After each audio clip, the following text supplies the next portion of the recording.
Have you ever noticed that the brightest flame draws the sharpest winds?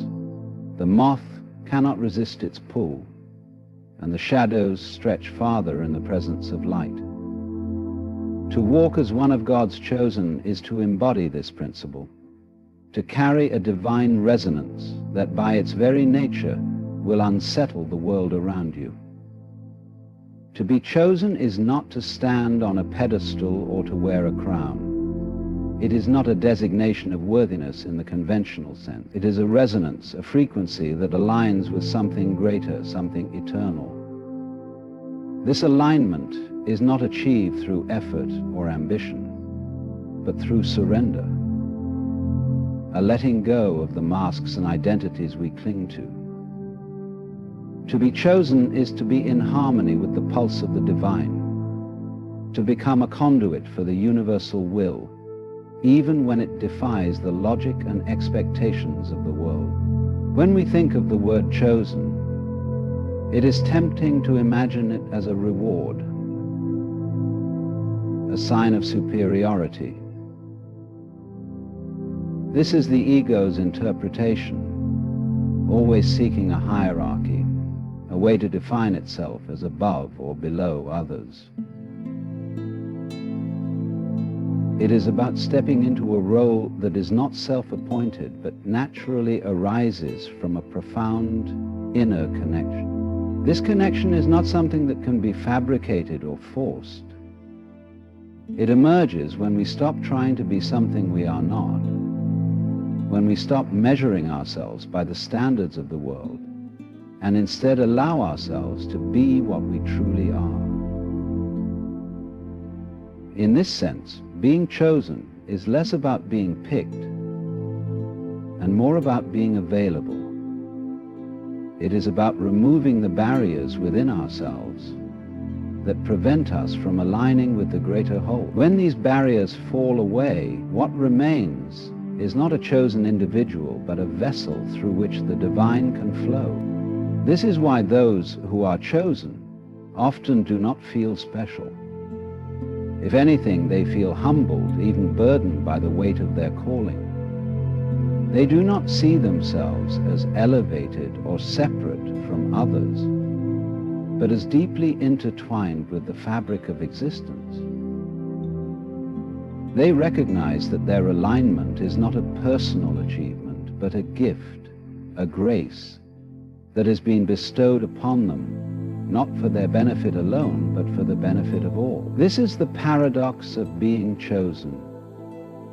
It is both deeply personal and entirely impersonal. It touches the core of your being, while simultaneously transcending it. The idea of alignment also carries with it a sense of responsibility, though not in the conventional sense of duty or obligation. It is not about following a set of rules or fulfilling a predefined role. Instead, it is about staying true to the inner compass, the quiet voice that guides you toward what is real and true. This can often mean going against the grain, stepping into the unknown, and embracing the discomfort of transformation. For alignment is not static, it is dynamic, ever shifting as we grow and evolve. To be chosen is to commit to this journey, to remain faithful to the unfolding path, even when it leads through shadow and uncertainty. This alignment also brings with it a heightened sensitivity, a deeper awareness of the interconnectedness of all things. You begin to see the patterns, the threads that weave the tapestry of life. You feel the currents of energy that move through people, places, and situations. This sensitivity can be both a blessing and a challenge. It allows you to perceive beauty and truth in ways that others might miss, but it also exposes you to the pain and suffering of the world. To be chosen is to stand in this tension, to hold both the light and the darkness, and to navigate the delicate balance between them. It is important to understand that this alignment does not make you more valuable than anyone else. This is why being chosen often involves sacrifice. This service is not about self-denial or martyrdom, but about a deeper fulfillment that comes from living in harmony with your true nature. When you are aligned, you are no longer driven by the need to prove yourself or to seek validation from the outside world. You find your sense of worth and purpose within, in the quiet assurance that you are exactly where you need to be, doing exactly what you are meant to do. This does not mean that the path is easy or without challenges. In fact, it often requires great courage and resilience, as you are called to step into the unknown, to face your fears, and to let go of what no longer serves you. To be chosen is to be in a constant state of becoming, of shedding old layers and stepping into new possibilities. It is to be a part of the ongoing dance of creation, a dance that is both intimate and universal. In this dance, there is no room for the ego's illusions of superiority or separateness. There is only the recognition that we are all connected, all part of the same divine flow. And in this recognition, there is freedom, joy, and peace.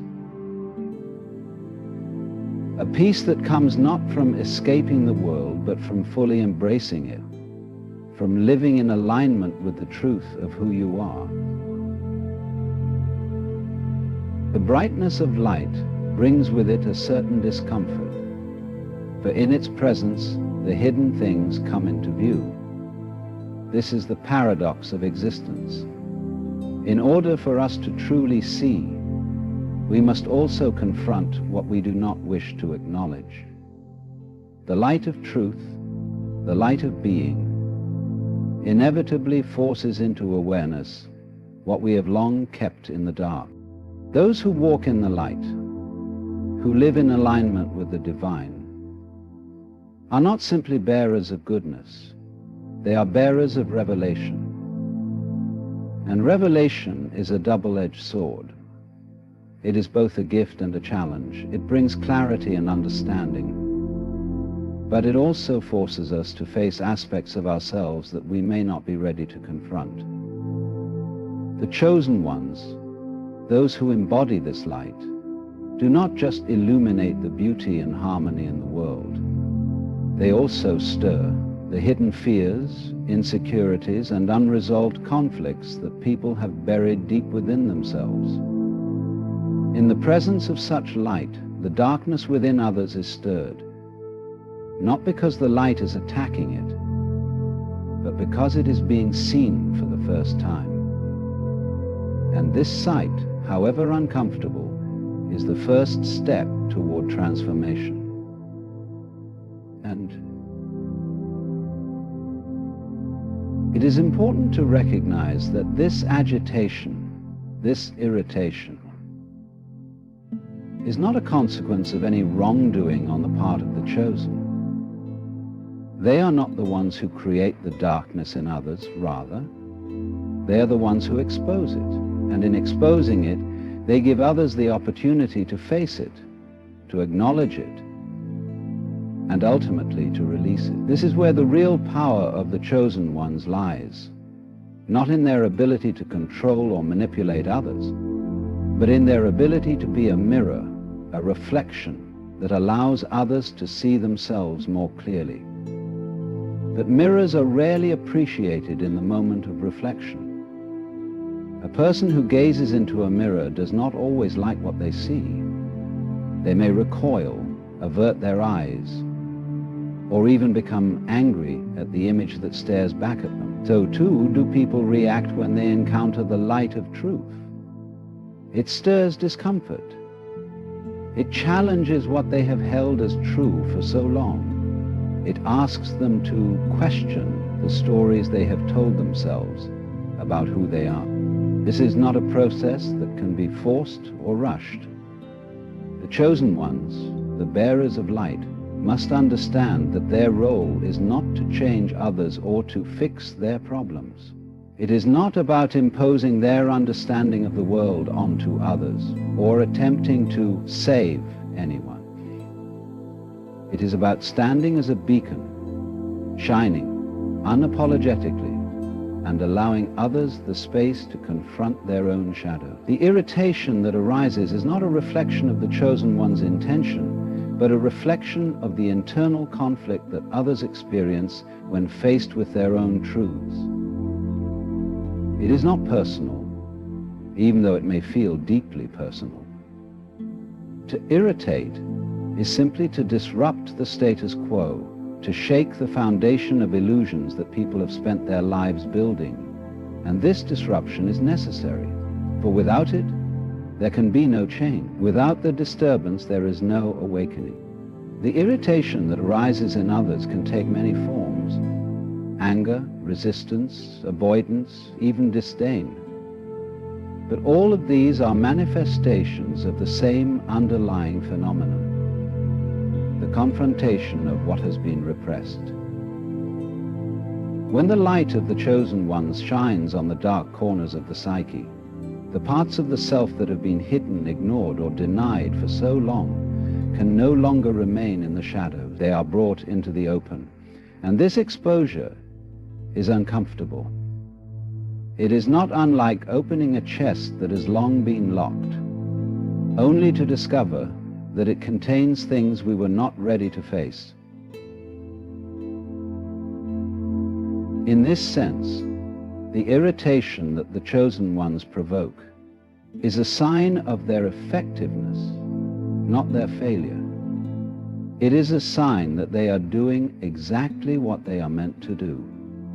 They are not meant to be liked or accepted by everyone. They are meant to be true to themselves, to live their lives with such authenticity that others cannot help but be confronted by the reality they embody.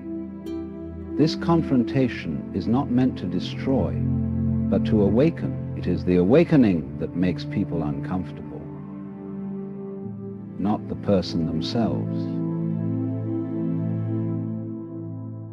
Therefore, it is essential for the chosen ones to understand that the reactions they provoke are not a reflection of their worth or value.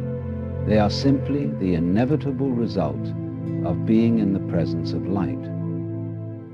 And while it may be tempting to shrink back, to dim one's light in order to avoid the discomfort of others, this would be a betrayal of the very essence of what it means to be chosen. The light must shine, not for the sake of recognition or approval, but because it is the light's nature to do so. And in shining, it will inevitably stir the shadows of those around it.